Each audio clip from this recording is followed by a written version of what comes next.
Assalamu alaikum. Welcome to my YouTube channel Deep Tech e-learning program. In today's session we will discuss question answer of fundamental of design thinking. First question is, what is the importance of empathy in design thinking process? Design thinking process में empathy की क्या importance है? Empathy is basically understanding the need and feelings of the customers. So the possible answer is empathy help us to understand the need and the feeling and challenges of user. It allow designer to create solution that truly meet the user's real problem. Next question is, why is iteration essential in design thinking process? Design thinking process में iteration की क्या importance है? As you know that design thinking process is based on 5 steps: empathize, define, ideate, prototype and test. So we repeat the step for the improvement. So what is the importance of iteration? Iteration की importance क्या है? Iteration mean repetition of work, एक काम को बार बार repeat करना for improvement. So the possible answer is iteration is essential because it allow continue improvement. Iteration से, एक काम को बार बार रिपीट करने से उस काम में इम्प्रूवमेंट आती है. Designer test the ideas and learn from the feedback.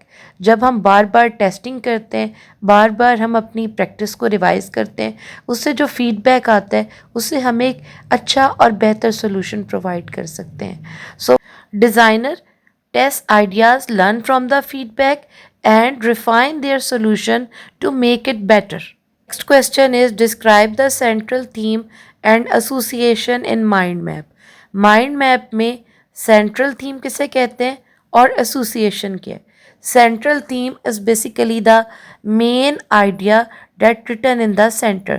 As you can see in this example of a birthday, कि एक बर्थडे है जिसको हमने सेलिब्रेट करना है, तो उसके लिए हमारे पास डिफरेंट आइडियाज़ हो सकते हैं कि हम उसको किस डेट पे सेलिब्रेट करेंगे. हम उसमें पार्टी प्रॉपर्स, हम बलून्स और डेकोरेशन मटेरियल को यूज़ करेंगे, फूड आइटम्स को क्या यूज़ करेंगे. तो ये सब हमारे पास जो उसके पॉइंट्स हैं, जो उसकी ब्रांचेस हैं, वो एसोसिएशन है. और मेन थीम, सेंट्रल आइडिया हमारे पास बर्थडे है. सो the definition is, the central theme is the main idea written in the center, and the association are related ideas branching out it, showing connection and relationship, जो relationship को, connection को और bonding को represent करते हैं. Next question is, apply the design thinking process to a personal challenge. आप कोई भी एक एग्जाम्पल नोट डाउन करें कि और इसमें बताएं कि डिज़ाइन थिंकिंग प्रोसेस किस तरह से एप्लीकेबल है. For example, challenge is managing time for study and play, कि स्टडी के लिए और प्ले टाइम के लिए टाइम मैनेज करना है. So first we have to follow the 5 step: empathize, define, ideate, prototype and testing. So first of all, in empathize, understand my schedule and need. सबसे पहले आपने अपना शेड्यूल को एनालाइज करना है कि आपका शेड्यूल क्या है. उसके बाद define, I don't have enough time for both, कि स्टडी और प्ले टाइम के लिए अगर आपके पास इनफ टाइम नहीं है तो आपने वो आइडेंटिफाई करना है. Then ideate, ideate mean you have to create the idea. List ideas to balance time, आपने एक आइडिया जनरेट करना है जिससे आप टाइम को बैलेंस करें. So the idea is, you have to design a time table. आप अपना एक डेली टाइम टेबल बना लें कि आपकी क्या रूटीन है. तो जब आप अपने आइडिया पे वर्किंग करते हैं तो उसे हम प्रोटोटाइप कहते हैं. So prototype is create a daily time table. And after that, जब आपने एक टाइम टेबल डिज़ाइन कर लिया, फिर आप उसको फॉलो करते हैं, आप टेस्ट करते हैं कि आप इसके ऊपर कितने % इम्प्लीमेंट कर सकते हैं. So follow it for a week and adjust if needed.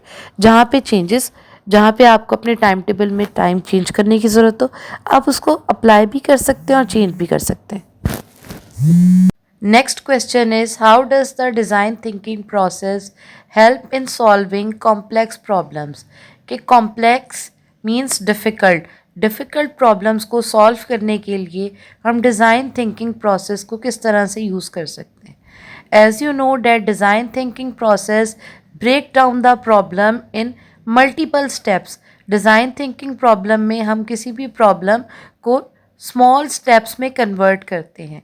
हम एक बड़ी प्रॉब्लम को डिफरेंट छोटे छोटे टास्क में कन्वर्ट करते हैं, उसके बाद हम उनको सॉल्व करने की ट्राई करते हैं, फिर उसके बाद हम उनको टेस्ट करते हैं, फीडबैक कर लेते हैं।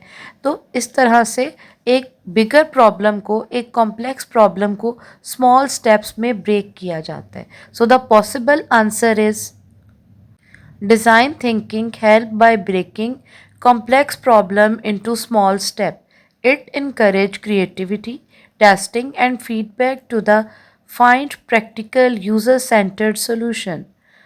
I hope this topic is clear. If you have any question, then please note down in the comment box.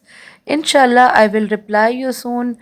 If you like my video, then please click on like button and subscribe my channel. We will meet you soon in a new video with a new topic. Till then, take care and Allah Hafiz.